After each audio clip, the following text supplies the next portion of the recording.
Islam ngaku menyembah Allah, batu disembah, dicium rebutan. Nah, di sini kan dia menuduh umat Islam menyembah batu. Tidak ada dalilnya. Dia ngomong begini tidak ada dalil, tidak ada dasar, tapi kemudian menuduh umat Islam menyembah batu ya. Nah, ini pembuktian bahwa dia bicara tanpa dalil, tanpa dasar. Jadi kalau ada apologet dari umat pengikut Paulus yang mengatakan MKC ada dalil, ada dasar, menghujat Islam ini, menghina Islam, nah ini dasarnya. Tidak ada dalil, dia mengatakan umat Islam menyembah batu. Kita lanjut. Jadi cium Ka'bah, batu hitam, Hajar Aswad, rebutan itu melambangkan ketika para jin-jin itu mengerumuni Muhammad. Jadi itu dipraktekkan seperti itu. Makanya rebutan cium batu. Dianggap itu batu itu rajanya jin. Ya Muhammad itu rajanya jin. Nah, di sini ya. Di sini MKC mencoba mengkorelasikan jin dengan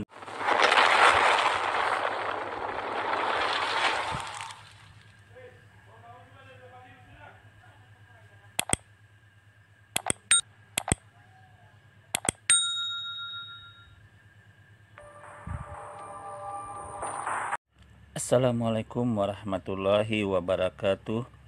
Sahabatku yang beriman, dimanapun saat ini Anda berada, jumpa lagi dengan Madya Channel. Untuk di video kali ini ya, Madya Channel akan kembali mereview dari beberapa video ya, yang salah satunya dari video saudara kita Tasik Ngaji ini, yang mana ini pembuktian ya, bahwa MKC ini menghujat, memfitnah ajaran Islam tanpa dalil, tanpa dasar ya. Di sini kita buktikan dia dalam berbicara tidak ada dalil, tidak ada dasar. Jadi kalau ada apologet mengatakan, oh MKC itu ada dalilnya, ada dasarnya. Ini pembuktiannya. Oke, kita cek sekarang, go.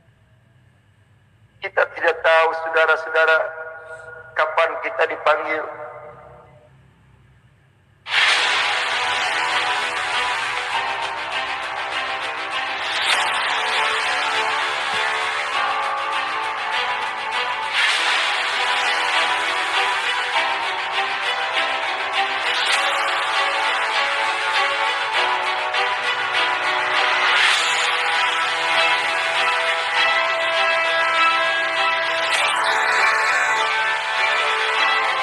Oke, saudara-saudaraku ya, ini si M Kucluk ini sudah 2 kali ya dilaporkan ke wilayah Jatim dan wilayah DKI ya.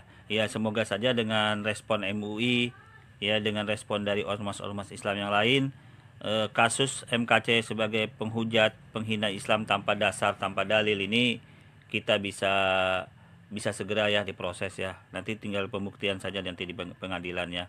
Ya, dalam artian begini, ya memang kita asas praduga tak bersalah dulu, tetapi fakta-fakta nyata apa yang disampaikan oleh MKC ini sangat kuat menunjukkan inilah penistaan dalam ajaran Islam ya.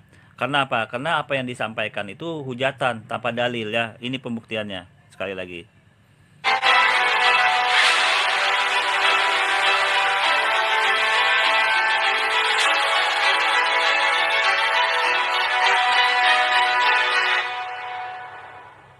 Umat Islam ngaku menyembah Allah, batu disembah, dicium rebutan. Nah, di sini kan dia menuduh umat Islam menyembah batu. Tidak ada dalilnya. Dia ngomong begini tidak ada dalil, tidak ada dasar, tapi kemudian menuduh umat Islam menyembah batu ya. Nah, ini pembuktian bahwa dia bicara tanpa dalil, tanpa dasar. Jadi kalau ada apologet dari umat pengikut Paulus yang mengatakan MKC ada dalil, ada dasar, menghujat Islam ini, menghina Islam, nah ini dasarnya. Tidak ada dalil, dia mengatakan umat Islam menyembah batu. Kita lanjut. Jadi cium Ka'bah, batu hitam, Hajar Aswad, rebutan itu melambangkan ketika para jin-jin itu mengerumuni Muhammad. Jadi itu dipraktekkan seperti itu. Makanya rebutan cium batu. Dianggap itu batu itu rajanya jin. Ya Muhammad itu rajanya jin. Nah, di sini ya. Di sini MKC mencoba mengkorelasikan jin dengan batu. Sebenarnya tidak ada hubungan jin dengan batu. Itu yang pertama. Yang kedua, di dalam Islam memang ada disuruh mencium batu, tapi tidak ada disuruh menyembah batu. Nah, ini alur-alur asumsi yang seperti ini, yang liar inilah namanya hujatan fitnahan, yang bisa memasukkan seorang itu terpenuhi unsur pidananya. Nah, ini salah satu bukti bahwa MKC bicara ini tanpa dasar. Ya, tanpa dalil. Kalau dia berbicara, oh, umat Islam mencium batu Hajar Aswad, ada hadisnya, itu memang benar. Tetapi karena dia mengatakan umat Islam menyembah batu, kemudian dikorelasikannya dengan jin yang sebenarnya tidak ada kaitan, tidak ada hubungan jin dengan yang disampaikan dengan batu yang disembah di batu yang dicium ya, yang dituduhkannya disembah itu di Mekah, itu tidak ada korelasi, tapi dia korelasikan. Ini juga salah satu bentuk penghujatan ya, penghujatan. Kita lanjut. Haleluya. Kalian memusuhi saya gara-gara dianggap agamanya dirusak. Sebetulnya bukan dirusak, tapi diluruskan. Yang sudah ratusan tahun menyimpang dari Al-Quran, disimpangkan oleh para ustadz kepada hadis, ijma dan kias karangan manusia, ya, disimpangkan, nanti malah fatwa MUI. Makin pusing. Nah, di sini kembali ya, dia menuduh ustadz dan para ulama. Tidak ada dalil, kembali dia menuduh seperti ini.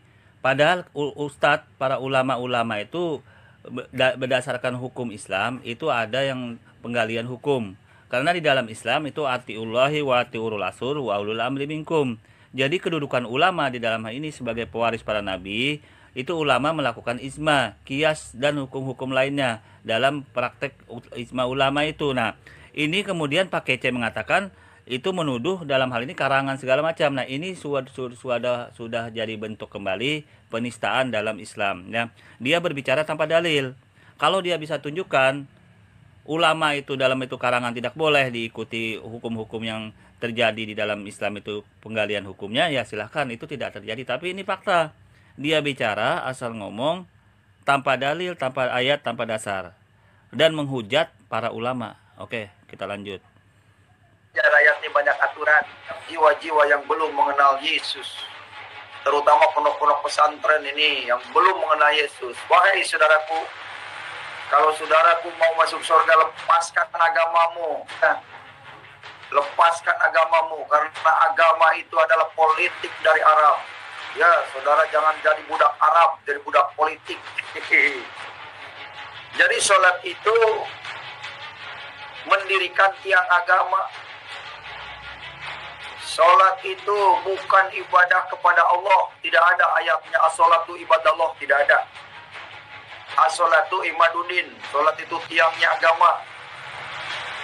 Ya, karena agama Islam juga politik kok. Politik, saudara. Politik kadrun. Kadalgurun. Hanya di dalam Islamlah ajaran yang dikubur setelah pulang langkah yang ngubur ditanya malaikat. Oke. Nah, di sini ya kembali Pak Kece mengasumsikan ya, berpikir liar tentang sholat ya. Dalam hal ini juga sebenarnya sudah terjadi penistaan ya, tanpa dalil. Dia mengatakan bahwa sholat itu mencegah perbuatan keji dan mungkar, itu artinya sholat. Ini kan keliru. Yang disampaikan oleh Pak Kece itu adalah tujuan dan fungsi sholat, mencegah perbuatan keji dan mungkar ya. Sholat itu tiang agama, itu fungsi sholat, tetapi bukan makna sholat, bukan arti sholat. Nah, ini dan dia juga mencoba mengkaburkan firman Tuhan dalam surah Al-Baqarah ayat 45, yang mana itu adalah kewajiban sholat adalah rukun Islam yang kedua. Nah, ini yang membuat terjadinya unsur penistaan dalam agama Islam terpenuhi juga. Jadi kompleks ini, PKC ini sangat kompleks sekali kasusnya ya. Kita lanjut kembali. Lalu ngapain malaikat kerjanya ketika hidup manusia itu? Kok ditanya lagi, sudah bangke? Apakah takut melawan kalau ditanya waktu hidup oleh malaikat? Malaikat apaan itu? Malaikat apaan itu? Nah, di sini dia menghujat malaikat dalam Islam ya. Malaikat-malaikat itu sudah ada dalam Islam, itu rukun iman termasuk kepada Allah, kepada para malaikat. Nah, itu rukun iman yang kedua dalam Islam, dihujat, dijelek-jelekan, dihina oleh MKC tanpa dasar, tanpa dalil, menyeletuk, berasumsi sendiri, yang ujung-ujungnya memframing sesuatu. Nah, ini unsur penistaan juga terpenuhi di sini. Sangat kompleks sebenarnya kasus ini, tanpa dalil loh ini Pak Kece. Jadi kalau ada pengikut Paulus mengatakan, oh pakai dalil Pak Kece, ini bohong, ini faktanya ya. Dia bicara malaikat tanpa dasar, hanya nyeletuk-nyeletuk saja, menghujat malaikat yang datang pada saat orang itu meninggal pada kubur. Nah, ini menghujat namanya gitu loh, menghujat ajaran Islam. Kita lanjut. Waktu hidup tidak mau nanya, setelah mati ditanyain itu bangke. Nah yang gak mikir itu kan pengikutnya ya, yang percaya gitu. Nah, kan dalam Islam kan sudah ada jelas, malaikat itu pada saat orang meninggal dunia itu datang ke alam kubur, itu alam barzah, dalam bahasanya di sini alam barzah, itu kemudian meminta bertanya pertanggungjawaban umat Islam atau manusia juga secara umum apa selama dia hidup di dunia. Nah, dari dalam posisi ini ada keyakinan yang coba dikaburkan oleh MKC ya. Saya tidak bahaskan ke detailnya lagi. Kita lanjut. Logikanya bagaimana itu? Orang sudah bangkai begitu ditanyain malaikat. Malaikatnya nggak punya pikiran kali ya? Ajaran yang mengajarkan doktrinasi supaya tidak timbul peledakan di mana-mana lagi. Tidak stop itu, harus stop pengajaran itu. Ini pengajaran kitab kuning ini, saudara. Ini pengajaran kitab kuning ini, saudara. Nah, sahabat, urusan kitab. Sudah jelas ya. Itulah dia penghujat kitab kuning juga ya.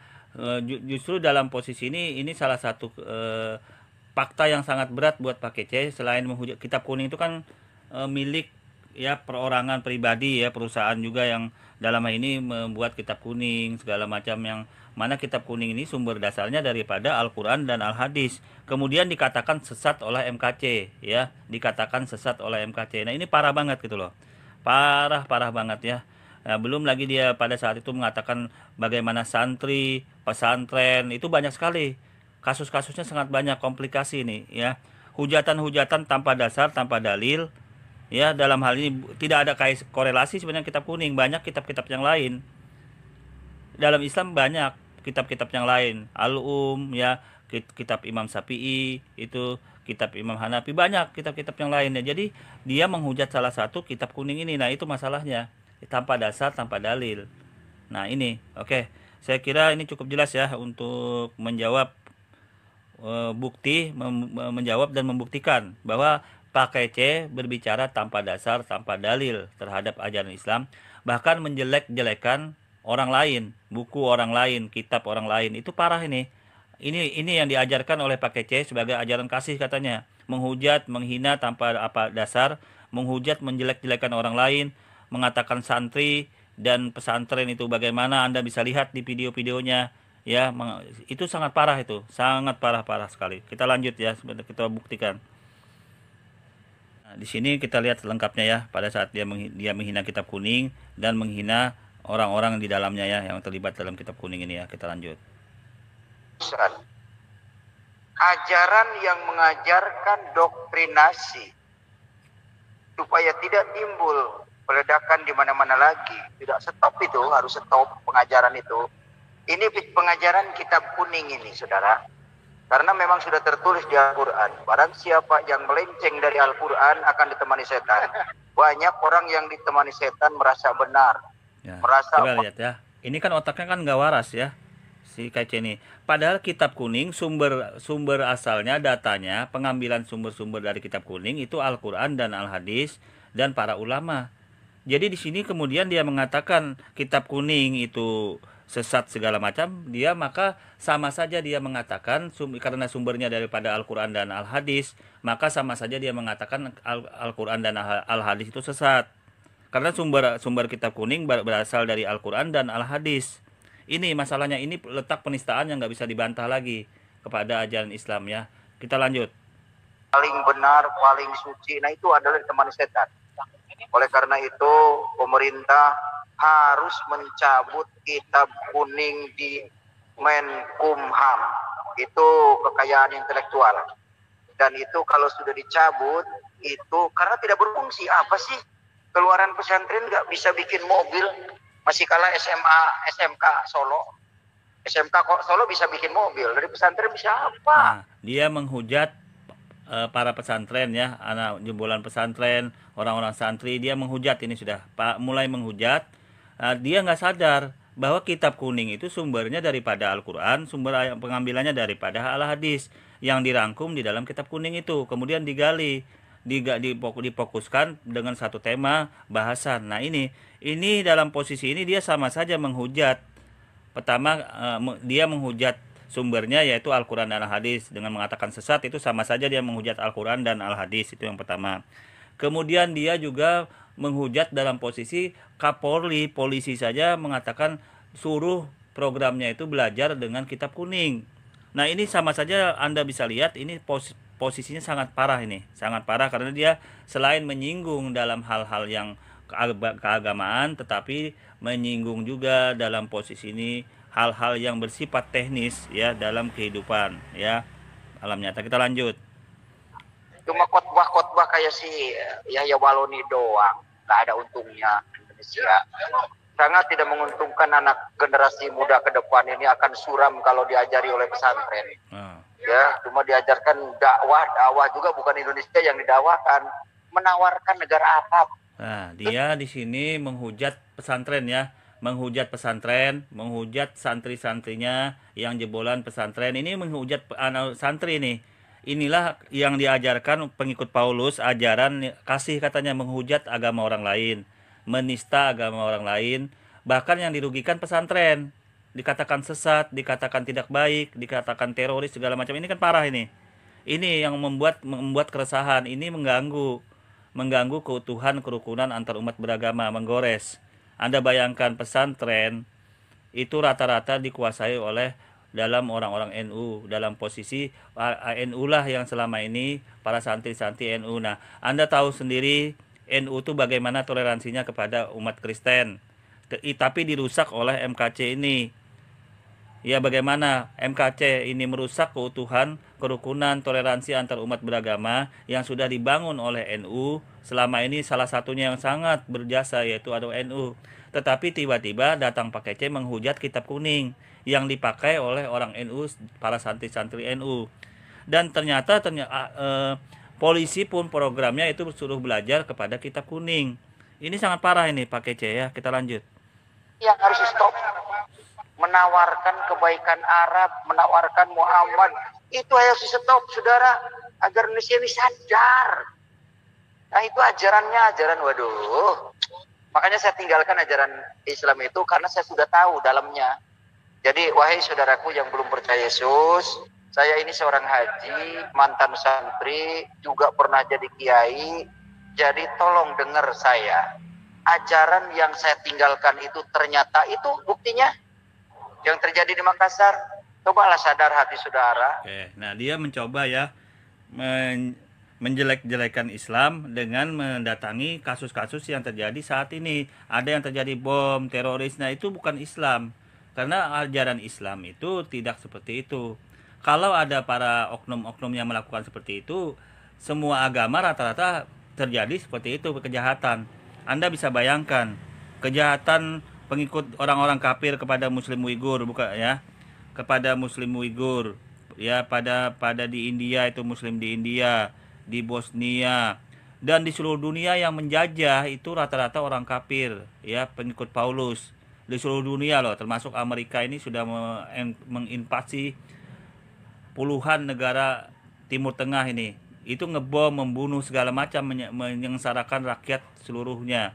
Ini yang dipuja-puja si MKC, yang disanjung-sanjung MKC ini.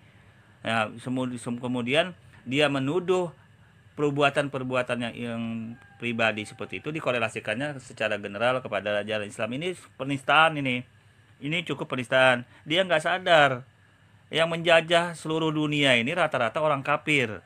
Menjajah itu lebih dari bengis, lebih kejam daripada ngebom. Kalau ngebom paling mati berapa orang?